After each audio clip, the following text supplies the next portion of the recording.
a todos. En el reciente congreso de la ACC 2016, celebrado recientemente en Chicago, se han expuesto numerosas novedades en cardiopatía isquémica y muchas de ellas en el campo de la antiagregación plaquetaria. En concreto, ha habido muchas mesas de debate y presentaciones de subestudios que ayudan a identificar qué pacientes, después de haber tenido un infarto agudo de miocardio, tienen más riesgo cardiovascular y cuáles de ellos se pueden beneficiar de prolongar más tiempo, más allá de un año, la doble antiagregación plaquetaria.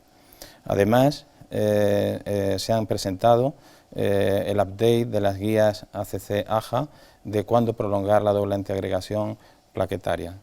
Para hablar de todas esas novedades me acompañan mis compañeros Juan Sanchís y Javier Goicoechea, y bueno, voy a presentar en primer lugar los resultados del subestudio de pacientes Pegasus, pacientes de la subpoblación de pacientes Pegasus que tuvieron un primer infarto agudo de miocardio y que tienen una enfermedad arterial periférica. Recordar que el total de pacientes era 21.000, algo más de 21.000 pacientes, y de ellos 1.143 pacientes tenían enfermedad arterial periférica.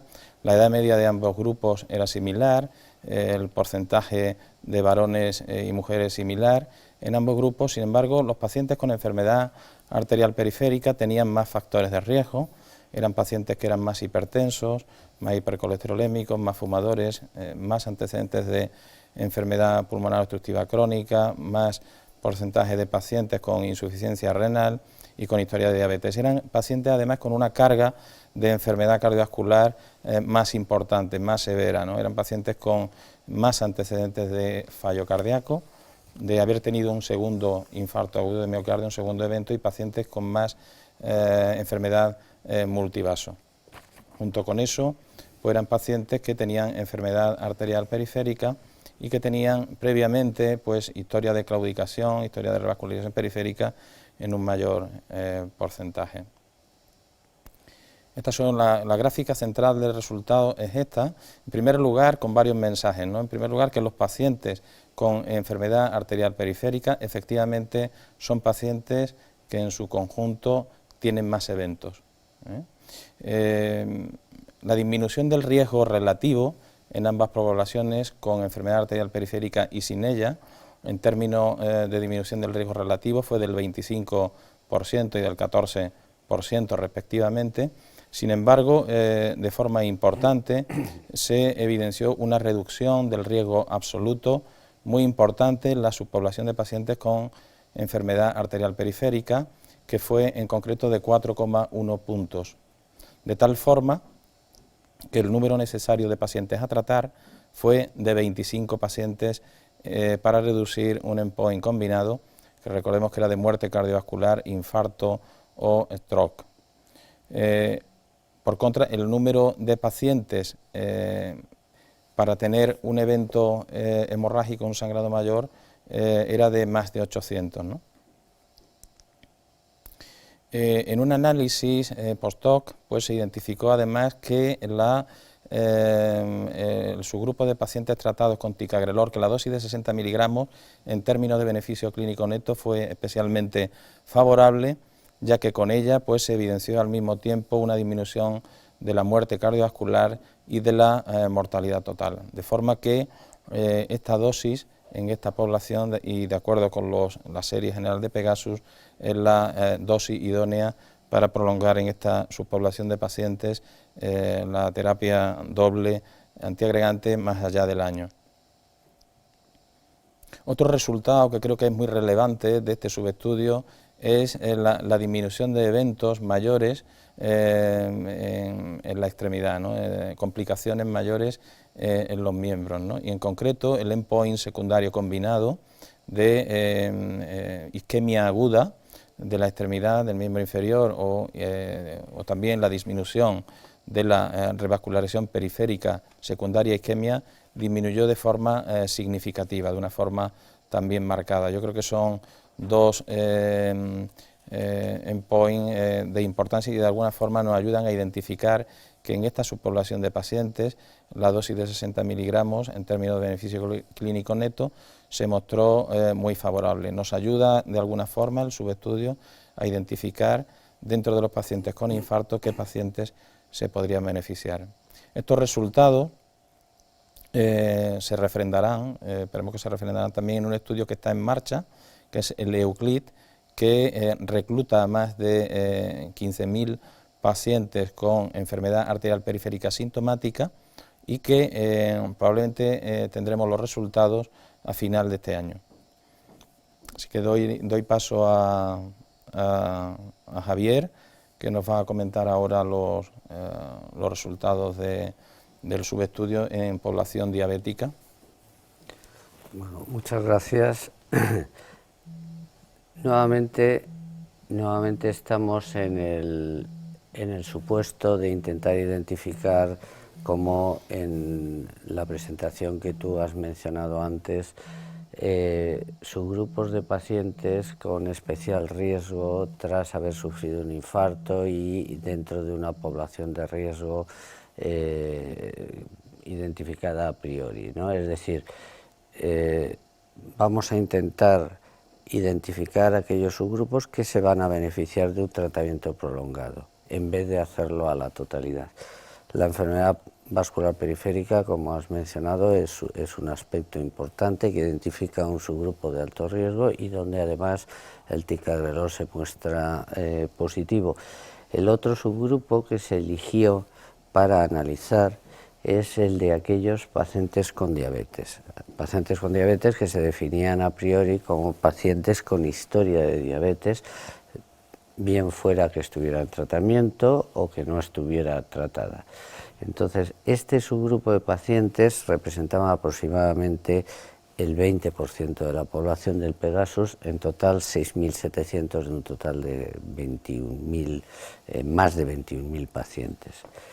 Y este subgrupo de pacientes, como se puede ver en esta diapositiva, tienen un riesgo, y me estoy refiriendo a las líneas continuas, que son los perfiles de riesgo a lo largo del tiempo.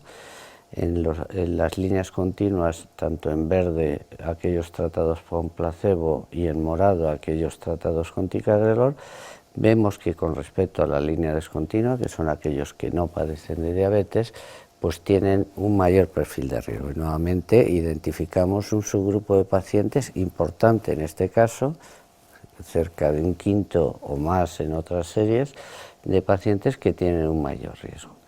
Y en estos pacientes, en el análisis de este subgrupo de pacientes en el Pegasus, vemos que la disminución de riesgo es consistente con el grupo global, es decir, aproximadamente la reducción de riesgo es un 15, alrededor de un 16%.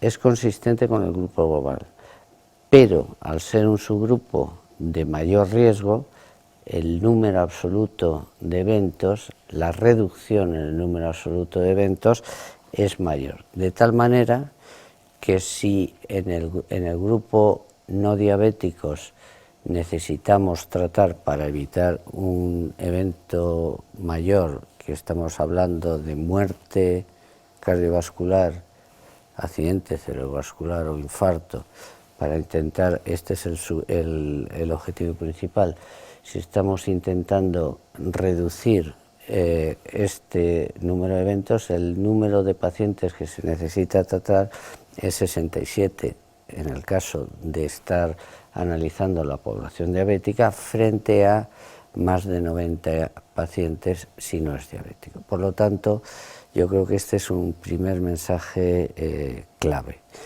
El segundo mensaje sería, bueno, pero ¿a qué precio, no? ¿Qué es lo que tenemos que pagar? ¿Hay un precio en cuanto a seguridad? Pues efectivamente hay un mayor riesgo de sangrado que se estipula en un 2,5%, 2,56% aproximadamente. Es decir, un precio, unas hemorragias mayores, y estamos hablando de la clasificación de TIMI y la categoría mayor de hemorragias a lo largo de 3 años, bien es cierto, 2,5 veces en el caso de que no sean diabéticos. Por lo tanto, beneficio en cuanto a eventos isquémicos y un pequeño aumento de riesgo hemorrágico. Ese es el mensaje que el análisis, el subanálisis de la población del Pegasus pues nos brindó en este congreso del ACC. Segundo mensaje, eso es independiente de la dosis de 60-90, es decir, afortunadamente podemos optar por dosis menores que en principio tendrían un precio en cuanto a eventos hemorrágicos menor. Eso es básicamente lo que se nos presentó en cuanto a la influencia de la diabetes o la importancia de este subgrupo de pacientes diabéticos. Si avanzamos más en la misma sesión, y es curioso, tuvimos la opción de escuchar la presentación de un registro de alta calidad, y así ellos mismos lo reconocen y está reconocido internacionalmente, como es el registro sueco. El registro sueco se llama Sweetheart y en concreto este es un aspecto del Sweetheart referido a la antiagregación plaquetaria. Es un registro que hay que recalcar que es absolutamente independiente. Es cierto que hay un cierto patrocinio, pero es un patrocinio no condicionado por parte de la industria y está basado, está integrado dentro de los registros nacionales o los registros específicos de cardiopatía isquémica en Suecia, ¿no? Se trata de pacientes con síndrome coronario agudo, la inmensa mayoría, hay que recalcar, la inmensa mayoría han sufrido o han disfrutado, depende de cómo se quiera decir, de una intervención coronaria del orden de un 86-90%, dependiendo de los años, y se les ha seguido también por un periodo de tiempo superior a un año. Y lo que se ve nuevamente, para comparar con el registro, con el estudio anterior, el subestudio del Pegasus, es que aquellos pacientes que recibían anticoagulador tenían una evolución no ajustada, bien es cierto, espectacularmente mejor, con un riesgo, con un hazard ratio, con relación de riesgo de 0,5. Esto es verdad que era no ajustado, pero era muy sistemático y era visible tanto en la muerte como en los distintos componentes, el resto de componentes que eran fundamentalmente el infarto y nuevamente el accidente cerebrovascular. También podemos observar que el precio es una duplicación, cercana a la duplicación en la tasa de riesgo hemorrágico, y por lo tanto son resultados que no hacen sino apuntalar los resultados que se observaron en el Pegasus, pero esta vez en la vida real, fuera de un estudio randomizado y con un registro de alta calidad, ¿no? Cuando cogemos estos resultados y los ajustamos por diversas variables, la tasa de riesgo es ligeramente diferente, no es tan beneficioso, pero sigue consistentemente, y en esto sí es verdad, esta tasa es casi idéntica, este beneficio, el 15% de beneficio, es casi idéntico a lo que observamos en el Pegasus. Eso significa que hemos hecho de un registro en la vida real, lo hemos ajustado y hemos obtenido unos beneficios prácticamente similares a los que hemos observado en un estudio aleatorizado. ¿Qué significa eso? Pues primero, refrenda los resultados del estudio aleatorizado, del Pegasus, un estudio que se conoce como de alta calidad, y refrenda, por lo tanto, las conclusiones del mismo, es decir, un importante, cerca de un 25% de menor riesgo en cuanto a los eventos clínicos mayores, nuevamente muerte, infarto, accidente cerebrovascular, a expensas de una cerca a la duplicación del riesgo hemorrágico, pero con unas tasas absolutas, y esto es importante porque las duplicaciones son diferentes cuando pasan de 0,5 a 1, de 3 a 6 o de 10 a 20, con unas tasas absolutas que rondan el 1-2% de accidentes hemorrágicos mayores a lo largo de 2 años. Nuevamente no es exactamente lo mismo, en este caso no estamos hablando de TIMI mayor, estamos hablando de reingresos o de hemorragias relacionadas por el procedimiento, y eso es lo que nos obliga el tener que recurrir al registro en vez de un estudio aleatorizado. Pero es muy tranquilizador que los dos estudios nos ayudan a identificar, desde mi punto de vista, un subgrupo de pacientes en los que podemos considerar una diana terapéutica para prolongar el tratamiento antiagregante, que por otra parte, aparte de los riesgos, implica una serie de costes que hay que valorar, que los sistemas sanitarios deben valorar. Sin duda, los registros en mundo real añaden y complementan junto con los ensayos randomizados nos ayudan a tener una información global, ¿no? En este sentido, pues un poco también en línea con el registro que comentas, pues nosotros desde nuestro ámbito hospitalario pues estamos también intentando estudiar en estudios observacionales cuáles son los resultados de la irrupción de los nuevos antiagregantes y en concreto la comparativa de ticagrelor con clopidogrel, ¿no? En los pacientes posinfarto, y bueno, y hemos comunicado datos preliminares que forman parte de un estudio multicéntrico que integra a más de 10 hospitales del sistema público sanitario andaluz, que pretende reclutar más de 2.000 pacientes post-infarto, el estudio CREA, que está registrado en Clinical Trials, y que de alguna forma que responde al acrónimo de cruce entre antiagregantes, ¿no? Pretende ver pues cuáles son los resultados en términos de seguridad del uso de clopidogrel, de ticagrelor, de los nuevos antiagregantes, y en los datos que tenemos hasta ahora comunicados pues van de acuerdo un poco en línea con los datos del registro sueco, en el sentido de que a pesar de que los pacientes tienen una escala de riesgo TIMI mayor y hay un porcentaje mayor de diabéticos entre esos pacientes tratados con ticagrelor, pues la tasa de sangrado en este caso, hasta ahora en la serie, fue similar y hubo una tendencia a la reducción no significativa de la mortalidad. Es verdad que la N es pequeña y por eso pretendemos hacer un ensayo que ya está en marcha, un estudio observacional con más de 2.000 pacientes en el cual van a participar más de 10 hospitales del sistema sanitario público andaluz, porque estamos también convencidos de que los estudios observacionales, los registros en mundo real complementan a la información que nos dan los ensayos randomizados. Así que, Juan, si tú quieres comentar ahora todas las novedades relativas al update de las guías. Sí, voy a comentar las guías de la ACC-AJA en 2016 que se presentaron en Chicago, centradas en la duración del tratamiento antiplaquetar doble en pacientes con cardiopatía isquémica.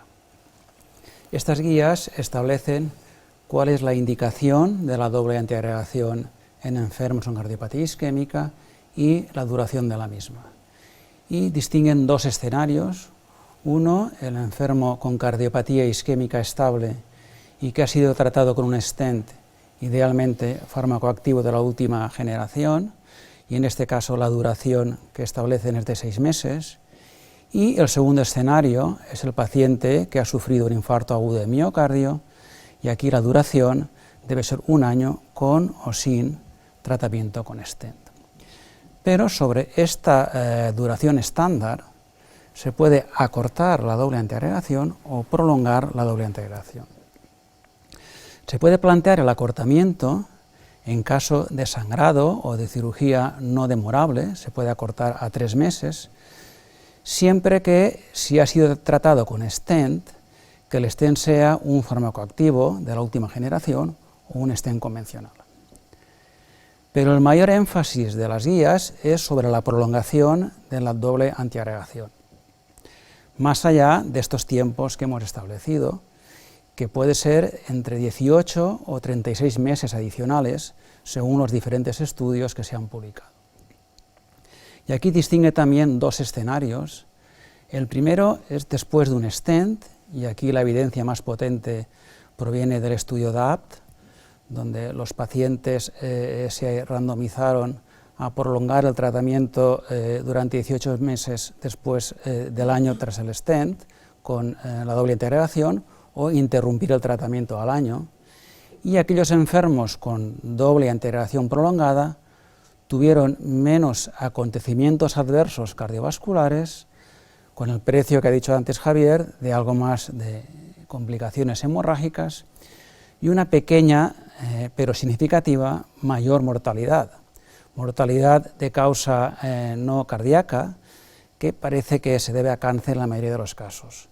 No se conoce bien la razón de este efecto sobre la mortalidad, solo se observa en el DAPT, y la realidad es que al combinar el DAPT con otros estudios, en los metaanálisis, este efecto sobre la mortalidad ya no se observa. El segundo escenario para una posible prolongación de la doble antiagregación es el paciente posinfarto, y aquí la evidencia proviene del estudio Pegasus, en el que se utilizó ticagrelol bajo 2 regímenes, 90 o 60 miligramos cada 12 horas. Los enfermos se siguieron durante una mediana de 33 meses, y aquellos pacientes tratados de forma prolongada con ticagrelol tuvieron menos acontecimientos adversos cardiovasculares, más sangrados, y aquí no se observó este efecto sobre la mortalidad, lo cual sugiere que estos pacientes posinfarto pueden ser de mayor riesgo isquémico y quizás se pueden beneficiar más de esta doble antiagregación prolongada. La impresión que se obtiene de la lectura de las guías es que en estos momentos los cardiólogos estamos como sometidos a 2 fuerzas en cuanto a la duración de la doble antiagregación, 2 fuerzas que van en sentido contrario. Por un lado, el uso de stents de la última generación estimulan a acortar el periodo de doble antiagregación. Por otro lado, la historia, el antecedente de infarto previo, incita a prolongar la doble antiagregación. Y aquí las guías destacan, además con cierta reiteración, que para resolver este dilema hay que hacer un balance entre riesgo hemorrágico y riesgo isquémico, como vemos en esta diapositiva. Balance que en ocasiones no es fácil de hacer. El estudio DAPT propone un score donde hace este balance. Trata de identificar aquel paciente con una relación beneficio-riesgo más favorable, combinando factores de riesgo hemorrágico, básicamente el que consideran es la edad, y factores de riesgo isquémico. Y si el DAPT score es de 2 o más puntos, esto identificaría al paciente que más se beneficiaría de prolongar la doble antiagregación. De todas formas, debemos considerar que el score DAPT tuvo, en cuanto a capacidad discriminativa, en la cohorte de validación, un estadístico C de 0,64, lo cual quiere decir que esta capacidad discriminativa es modesta. En cuanto al riesgo hemorrágico, el Crusade Score es el más utilizado, es una herramienta muy útil, pero también teniendo en cuenta que su capacidad discriminativa es algo modesta.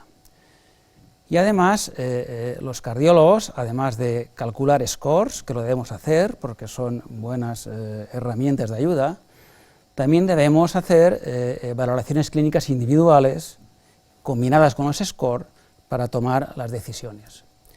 Y en cuanto al riesgo hemorrágico, la foto del paciente con riesgo hemorrágico sería aquel de edad avanzada, mujer, de bajo peso, con anemia e historia previa de sangrados.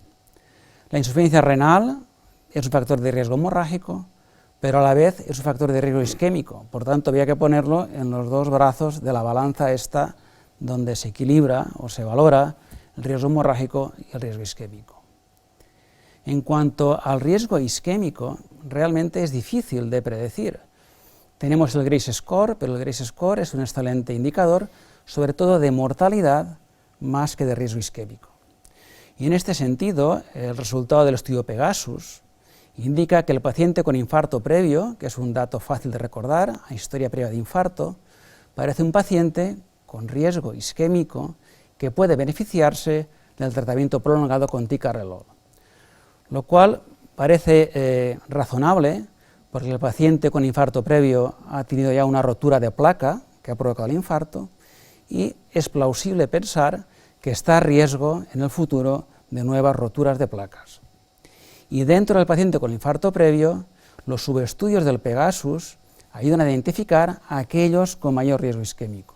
Y como habéis comentado vosotros, aquel paciente que además tiene arteriopatía periférica, o es diabético, o tiene una enfermedad multivaso, sería el que más se beneficiaría de la doble antiagregación prolongada. En este caso la evidencia la tenemos en el estudio Pegasus con ticagrelor. Por tanto, en estos momentos, el cardiólogo clínico, cuando se enfrenta a un enfermo que está bajo tratamiento doble antiagregante y ha cumplido el periodo que establece las guías, se tiene que hacerse la pregunta de si retira uno de los fármacos antiagregantes o, por el contrario, prolonga la doble antiagregación. Y para resolver esta cuestión ha de hacer este balance entre riesgo hemorrágico y riesgo isquémico y debe intentar adoptar la mejor decisión para el paciente. Muy bien, yo te quería comentar, Juan, Javier, la guía, el update que ha salido incide mucho en la valoración del riesgo isquémico y en el alto riesgo de sangrado, pero realmente en la publicación, o sea, en el texto entero habla poco, que tú lo has hecho, del riesgo isquémico, ¿no? ¿Qué valoración adicional te merece con respecto a lo que ya has dicho? Que creo que has entrado bastante, o habéis entrado bastante ese hecho, ¿no? Es que el riesgo hemorrágico parece más fácil, por esta imagen del anciano de bajo peso, la tenemos todos muy presente, el Crusade Score está muy extendido, pero el riesgo isquémico es más difícil, no tenemos buenos scores de riesgo isquémico. Como he dicho antes, el Grace Score, que es el que más se utiliza, es sobre todo un indicador de mortalidad. En este sentido, yo creo que la aportación del Pegasus es importante porque ayuda a definir al paciente con riesgo isquémico en el sentido de aquel con infarto previo, es un dato fácil de recordar y es un paciente con riesgo isquémico, y además el estudio de subgrupos y ayuda aún más a perfilar dentro del infarto a aquellos con mayor riesgo, que al final son aquellos con arteriosclerosis más extendida, multivaso, arteriopatía periférica, diabetes, enfermos a más riesgo de futuras roturas de placa y, por tanto, idealmente aquellos que más se pueden beneficiar de prolongar la doble antiagregación. No sé, Juan, Javier, si tú quieres decir. Sí, quizá es verdad, estoy totalmente de acuerdo con lo que ha manifestado Juan. En cuanto al riesgo isquémico, lo único es que el riesgo hemorrágico tampoco el Crusade en este contexto es aplicable al 100% porque es un riesgo hemorrágico más a corto plazo que a largo plazo. Y cuando estamos hablando a largo plazo, estamos hablando, si utilizamos el Pegasus, por ejemplo, el de APT, más de 2 años. O sea, no es lo mismo valorar los riesgos hemorrágicos a 30 días que a 2-3 años. Entonces realmente hay una laguna de conocimiento en donde tenemos que utilizar una serie de factores de riesgo y tenemos que utilizar a lo mejor los resultados del subanálisis del Pegasus y el Sweetheart, por ejemplo, ¿no? Aun con todas las limitaciones que tiene el Sweetheart, donde no valora bien las hemorragias, porque puramente valora el reingreso por hemorragia y la complicación hemorrágica durante el ingreso. no valora claramente. Pero bueno, dentro de esas limitaciones tenemos que profundizar, y estoy totalmente de acuerdo, en estos subgrupos. Quizá la vía que hemos elegido inicialmente es elegir algunos que intuitivamente son interesantes y parecen razonables, y centrarnos sobre esos, pero habrá que ir, digamos, mejorando, y este es el mensaje que a lo mejor hay que decir, mejorando nuestra capacidad de predicción y haciendo verdaderos índices que nos sirvan para predecir el riesgo hemorrágico a largo plazo. Luego, por otra parte, siempre estamos hablando de doble antiagregación. Las guías es verdad que sancionan la evidencia que tenemos, pero también es verdad y que hay una serie de estudios en marcha donde ya no valoran doble antiagregación, sino mono antiagregación prolongada, por ejemplo el Global Leaders, y quizá esa es otra vía que tenemos que esperar, ¿no? y que debemos contemplar con interés. Es decir, en vez de dos antiagregantes, uno de ellos fijo, y así lo reconocen las guías, que es la aspirina, prescindir de uno de ellos y dejar el otro. Por ejemplo, en concreto Global Leaders utiliza el ticagrelor a lo largo de 2 años. Son pacientes todos ellos dilatados y por lo tanto verosímilmente al utilizar uno solo disminuye el grado de riesgo hemorrágico.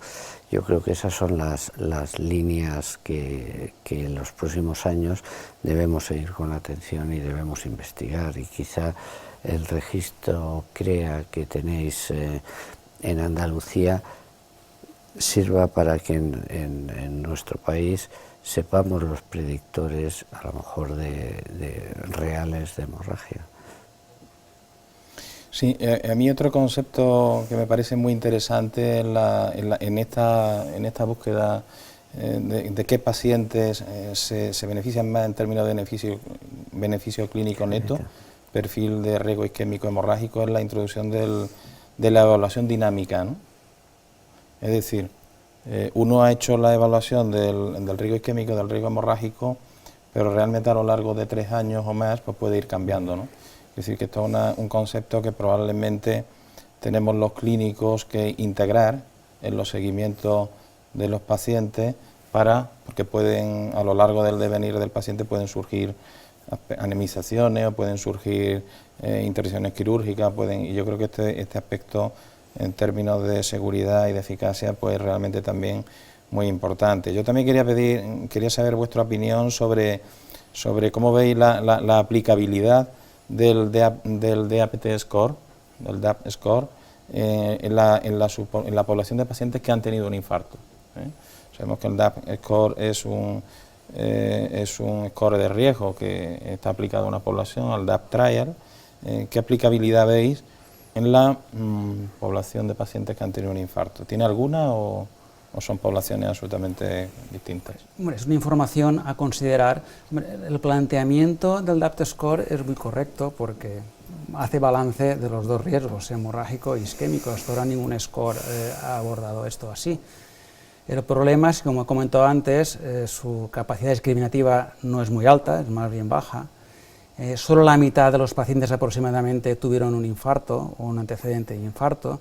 Por tanto, no es totalmente apropiado para la población de pacientes con infarto. No se utilizaron stents farmacoactivos de la última generación en todos los enfermos. Tiene una serie de limitaciones en cuanto a su aplicabilidad de una forma generalizada. No obstante, como dato a considerar e integrarlo con otros datos que nosotros podamos explorar del contexto clínico del paciente, creo que es un dato que, bueno, es una aportación más.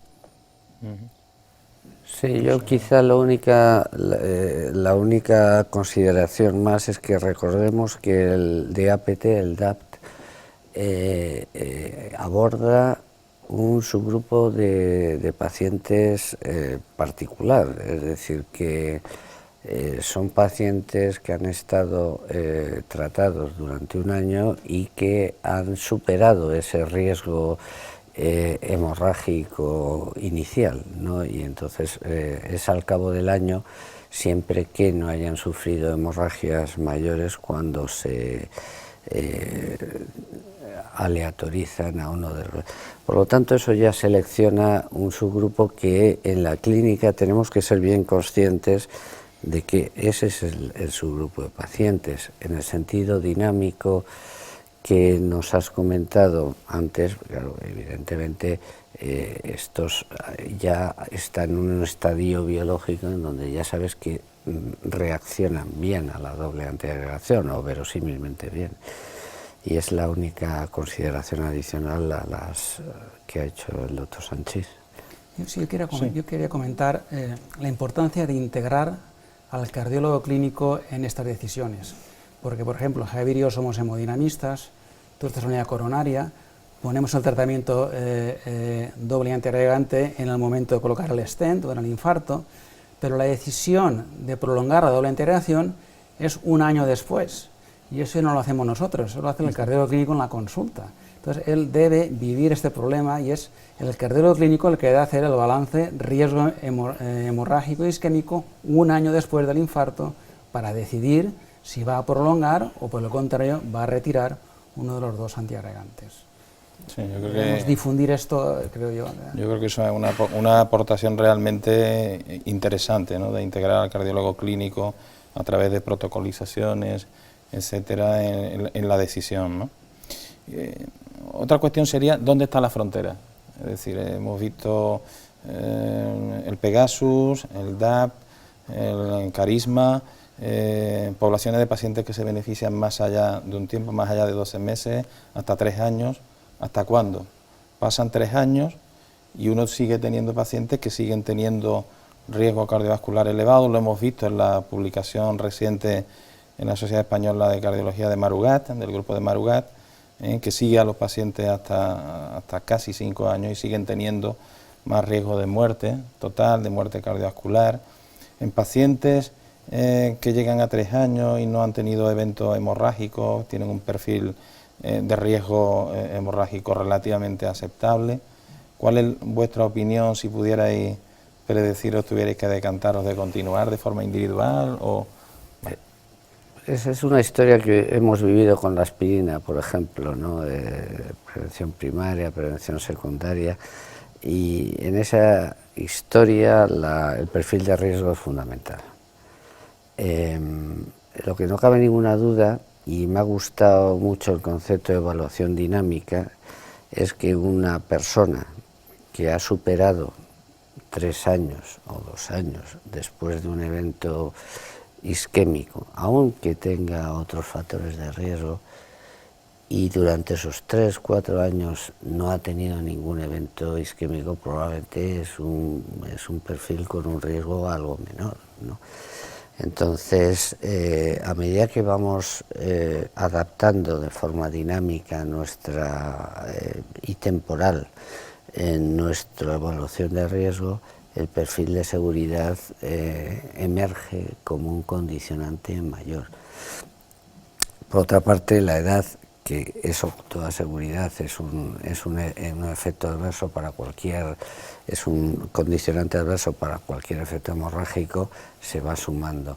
Por lo tanto, yo creo que no estamos en el momento para poder contestar esa pregunta.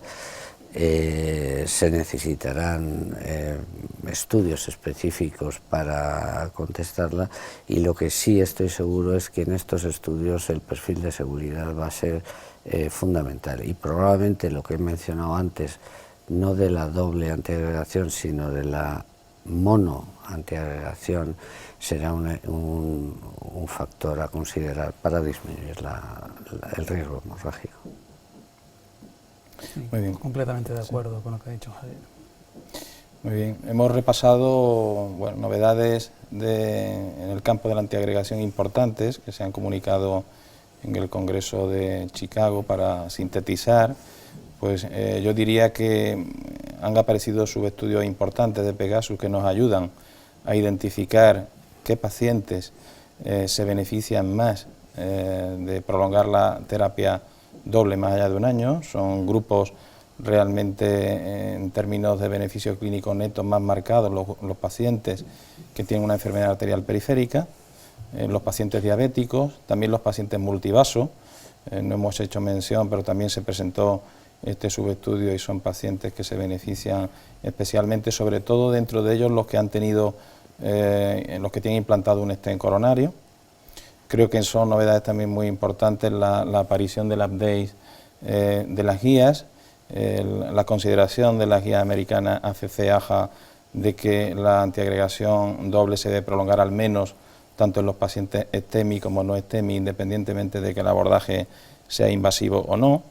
Son también las primeras guías americanas que sitúan a los nuevos antiagregantes de forma preferente a clopidogrel en el uso tanto de los pacientes STEMI como no STEMI. En el no STEMI esto ya estaba, pero en el STEMI es un concepto nuevo.